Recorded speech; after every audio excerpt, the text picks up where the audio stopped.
We'll have to wait for the NBA awards to find out if Harden is the MVP. We do expect, though, that he will receive several votes. One man who has a vote is senior NBA writer for Bleacher Report, the great Howard Beck, in studio with us for the Western Conference preview show. Now, Harden, the likely MVP, after finishing as the runner-up twice already in his career.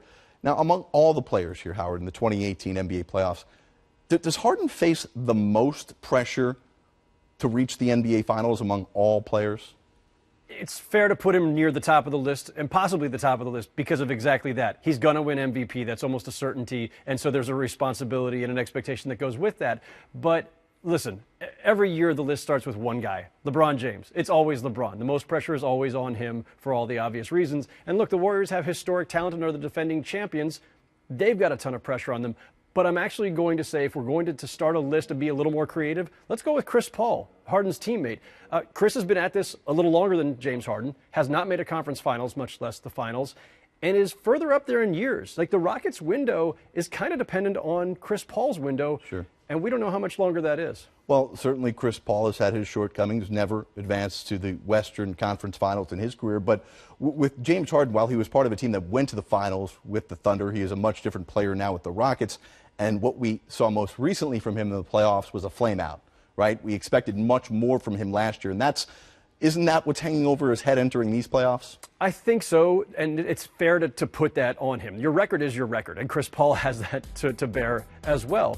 But in James Harden's case, the Rockets really feel strongly that what happened last year was a product of James Harden having done too much. He had to expend so much in the regular season and the playoffs that finally there was nothing left to give. That's part of the process of getting Chris Paul. That is the purpose. It's taken some of that pressure off over the course of the entire season and now in the playoffs as well. I don't think we're going to see that same thing happen to James Harden. Interesting that you mentioned LeBron as the guy who has the most pressure.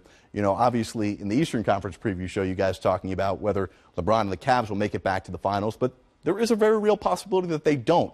So let's say, for argument's sake here, it is the Rockets making it to the finals, and he doesn't have to face the likes of a LeBron James, like Kevin Durant and Steph Curry before him have had to go up against the last several years. Does that change the expectation for what we want and we think that the Rockets should be able to accomplish? Look, for the Rockets, just getting to the finals is going to be looked at as a big breakthrough moment for James Harden, for Chris Paul, for Mike D'Antoni, for that matter, Daryl Morey, all of them.